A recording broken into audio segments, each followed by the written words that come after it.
Assalamualaikum warahmatullahi wabarakatuh. Perkenalkan, saya Taufika Malik. Di sini saya akan berperan sebagai moderator. Sebelumnya, saya ucapkan terima kasih atas waktunya untuk Bapak Profesor Dr. Zaki Burhanuddin, lalu kepada Bapak Rizwan selaku CEO Manager, dan Bapak Rusi selaku perwakilan yang telah mempercayakan saya untuk menjadi moderator kali ini. Nah, agenda kita kali ini, kita akan membahas tentang negosiasi mengenai pembangunan hutan wisata atau tempat wisata alam yang berada di sekitar Desa Karang. Jadi, sebelumnya saya ingin menanyakan dulu kepada Bapak Priswan, apa sih alasan dari PT Wisata Maju untuk memilih daerah sekitar Desa Karang menjadi tempat wisata ini? Ya, terima kasih Bapak Moderator, Bapak Fasilitator, dan juga perwakilan dari Desa Karang, yaitu Bapak Rusdi selaku Kepala Desa. Sebenarnya antara saya dan juga Bapak Kepala Desa sudah pernah bertemu ya, tapi baru sebatas pembahasan mengenai rencana yang ingin kami lakukan terkait pembangunan wisata alam dengan mengubah lahan hutan di Desa Karang. Alasan kami untuk mendirikan tempat wisata pada lahan tersebut disebabkan karena elemen wisata berupa aksesibilitas, kemudian amenitas dan juga atraksi itu yang paling penting atraksi wisata sudah sangat bagus sekali untuk di Desa Karang ini. Kemudian perihal izin dari pemerintah daerah terkait rencana yang kami lakukan itu berkaitan dengan hasil negosiasi ini. Jadi semisal nanti para warga mengizinkan bagi kami untuk mendirikan tempat wisata, maka izin akan diberikan. Oleh karena itu, saya mengajak Bapak Rusdi untuk melakukan negosiasi pada kesempatan kali ini untuk membicarakan hal tersebut. Seperti itu, Bapak. Ya, baik. Terima kasih Bapak Rizwan. Sekarang saya ingin menanyakan bagaimana tanggapan dari Bapak Rusdi selaku Kepala Desa dari Desa Karang dan perwakilan warga Desa Karang itu sendiri mengenai pembangunan wisata alam ini. Gimana? Baik, terima kasih atas kesempatan berbicaranya. Benar sekali apa yang disampaikan oleh Saudara Rizwan tentang diskusi yang telah kita lakukan pada waktu yang lalu.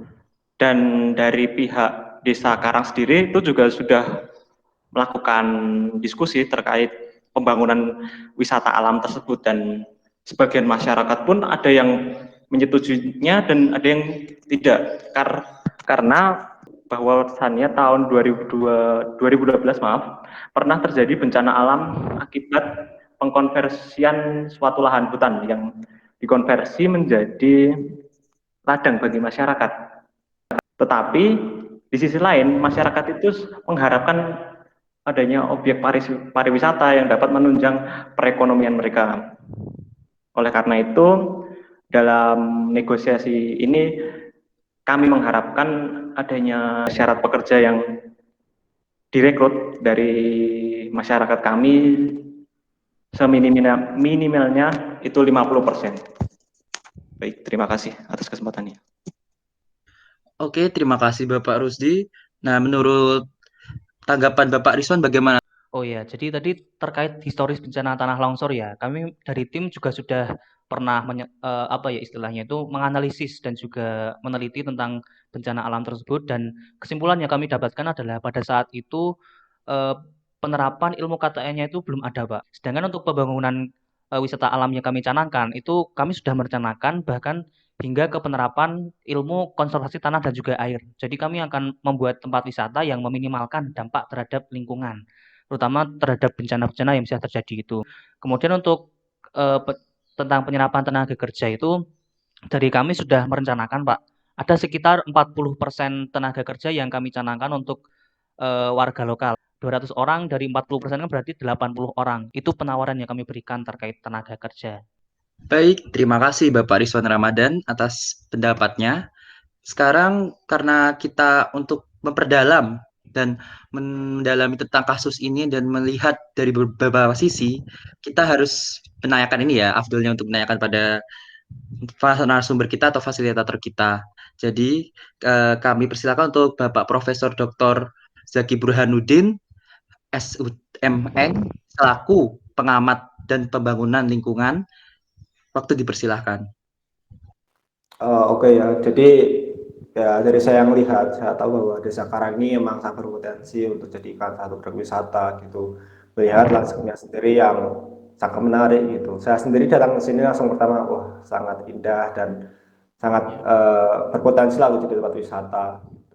Apabila dilihat dari historinya kan dulu itu tempat ini dijadikan ladang ya, tentunya wajarlah ladang terjadi tanah longsor karena tidak ada pohon-pohon ataupun hanya tanaman musiman sehingga tanah-tanahnya tidak saling merekat gitu Pak. Nah, oleh karena itu untuk beberapa wisata atau tempat wisata ini saya sarankan sekali nanti sebagai pihak pengelola dari pihak yang bakal mengelola ini ditanami pohon-pohon dan juga apabila pengen ada tanaman musimannya boleh dengan cara agroforestry ataupun yang lainnya.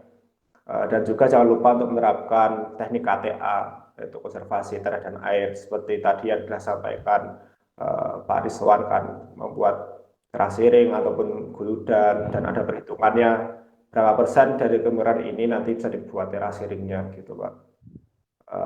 Dan pariwisata ini tuh baiklah untuk Desa Karang karena nanti para masyarakat dapat beraktif lah untuk menjadi pegawai di sini, meningkatkan ekonomi dari penduduk Desa Karang ini. Dari analisis dampak wisata atau dampak lingkungan yang bakal terjadi itu saat ini masih aman dan bakal saya ikuti terus nanti perkembangannya. Mungkin seperti itu ya yang bisa saya sampaikan. Saya kembalikan ke moderator. Baik, terima kasih Bapak Profesor Zaki. Nah, setelah mendengar ilmu nih dari Bapak Profesor Zaki, bagaimana tanggapan Bapak Rusdi selaku Kepala Desa?